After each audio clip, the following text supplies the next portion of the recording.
Much like today with us, lots and lots of people showed up in Jerusalem that day to greet Jesus. And they were, many of them, very happy.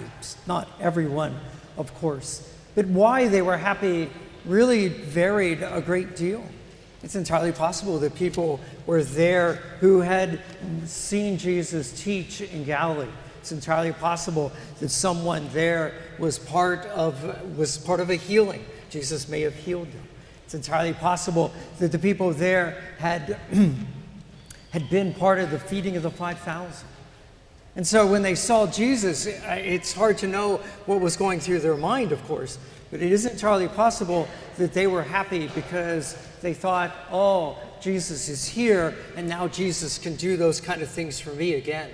Jesus can feed us all. I won't have to worry about supper tonight, or something like that. I mentioned to the children at the beginning, you and I, we want to be happy when we are in the presence of Jesus. It should be not a chore to come to Mass. It should be this moment where we say on a Sunday morning, hey, let's go to Mass. Let's encounter Jesus in His Word, in His people, and certainly in the sacrament. Let's go meet Jesus. But I do just want to offer a little bit of a warning, a caution, if you will. Just remind yourself that Jesus is a servant. Jesus is not about power. The Passion that we just read, there is line after line in there that shows us that Jesus is not interested in worldly power.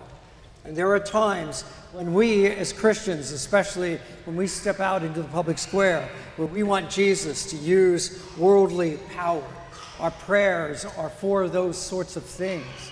Just remember, Jesus was not interested in that in His lifetime. I see no reason why He would be interested in it now. Jesus came as a servant. He came to serve you and I, to love you and I. He wants us to do exactly the same thing. He doesn't want us to exert power over one another. He wants us to serve one another. How that plays out in your life, I don't know. If you're part of a family, you can certainly serve one another in your family. If you are in a leadership position, perhaps at work, you don't have to do that leadership in terms of power. You can do it as a servant. However it works out for you, I would just encourage you, let's remember that Jesus, when he came into Jerusalem, He was not riding a white charger horse. He was not wielding a sword. He came in on a donkey.